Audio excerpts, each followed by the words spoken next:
What I'm most looking forward to is seeing what opening pair Babar Azam goes in with. Is it going to be Simon Rizwan and Babar one down? I doubt it because Babar mentioned he wasn't happy batting one down. Is it going to be Babar and Sim open and Rizwan goes one down? Now, I've had multiple conversations with people, and they have actually come up and told me that if Rizwan is not opening, he does not deserve to be in the playing 11. Also, when you have players like Usman Khan there and Asim Khan there, we should use them as wicket keepers because Rizwan's strike rate is just not going to be up to par with modern day standards if he is not opening the innings. And that's also what I think, because whenever I make my playing 11 for Pakistan, I have Rizwan and Saim open. We did 2 polls, one on Instagram, one on Twitter, and we asked the fans, we asked you guys, who should be Pakistan's openers? Should it be Saim Rizwan, Saim Babar, Rizwan Babar? Should we bring that back? And 70% of people said it should be Saim and Babar. Now, if that's the case, I don't think Rizwan can be in the team if he's not opening because his strike rate is already 127, 128, which he's an anchor. So does he fit in Pakistan squad? I don't know. Those are answers for that are going to be. Those are questions that are going to be answered in the next 12 T20Is. To be honest, we'll find out on Friday who's opening for Pakistan, and if it's not Saim, and if it's not Babar, I'd be genuinely upset. Like this is going to be ridiculous to follow this team for the next 2 months, because every single poll that we made on social media indicated that this is what the masses think, and I think for the most part, it's a common opinion, and I think it's a correct opinion where Saim and Babar should open. Like Babar has sort of changed gears, at least for this PSL. We've seen him strike over 140 in the power plays at the opening position. If that's the Babar that comes through in the next 5 T20Is and then so on, then yeah, I don't mind that. Like a 140 strike rating, Babar can do it. Like he has that gear in him. He just, whatever it was that was stopping him in the past 2 years, I feel like whatever, it's broken now, it's gone, and it's time for him to just keep it at 5th gear and just blow everybody out of the water. If that's the Babar we get and Saim will play his Saim game, it'd be 180 strike rate. Then you might even see Pakistan 65 and 6. Whatever happens, Pakistan should not go back to the Rizwan Babar opening pair. And I have some numbers. I think I made this clip from that last Q&A podcast, was it?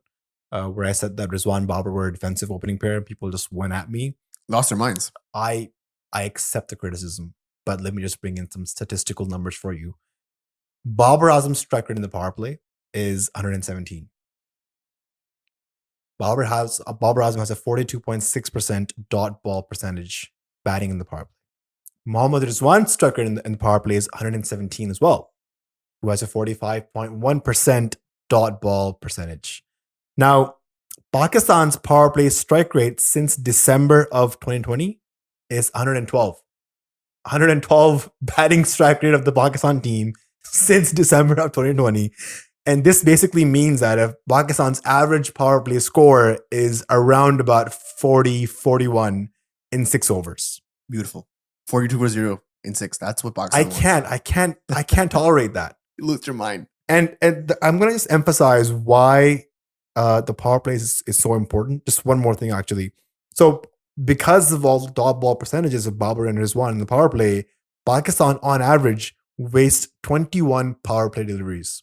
Now, these are deliveries that are happening in the power play where only 2 fielders are outside.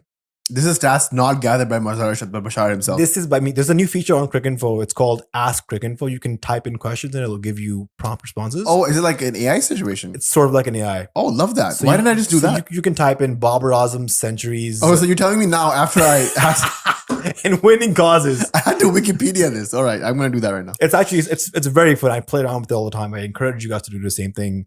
And there's also this one article I read on grassroots cricket. It was about Babar Rizwan's opening pair and why it's not supportive of modern day cricket.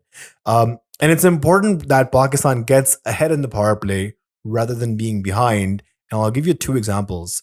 If you look at the last 2 ICC World T20 knockout matches, the game against Australia that Pakistan played in the 2021 T20 World Cup, Australia scored 52 for 1 in the power play against Pakistan. So despite a fiery spell from Shaheen, they continued to score runs and they didn't slow down. And eventually, when the game caught up, they were already ahead of the game in the power play that they only needed like 30 in the last 3 overs and they won the match. Um, if you also look at the semifinal in 2022, Pakistan versus New Zealand, Pakistan chasing 152, scored 55 runs in the power play. So they already scored like A one third. third of the runs in the power play, and they were ahead of the game.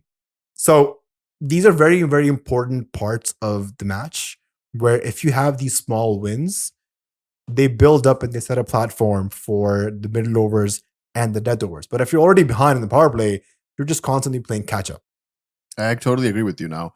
I think there was a moment where the Rizwan partnership was needed for Pakistan. It was late 2019s, 2020s, early 2021s, but then there was a point where it became hurtful. And at this point, it just cannot go long. You know, like I'm sitting here saying there are fond memories. We did a whole podcast of the Rizwan partnership. Like we think that there was a moment in time for that, but we've sort of progressed, even as a country. Like we have players that can fill in those spots that we needed a makeshift opener like Rizwan to come in and fulfill. Now we don't need it. That doesn't mean that Rizwan is completely neglected from the T20Is. I just think at this point, if Rizwan doesn't change his game, then he's making it tougher for himself to make a case to stay in the 11. That's just my take. Yeah. Well said. Well said.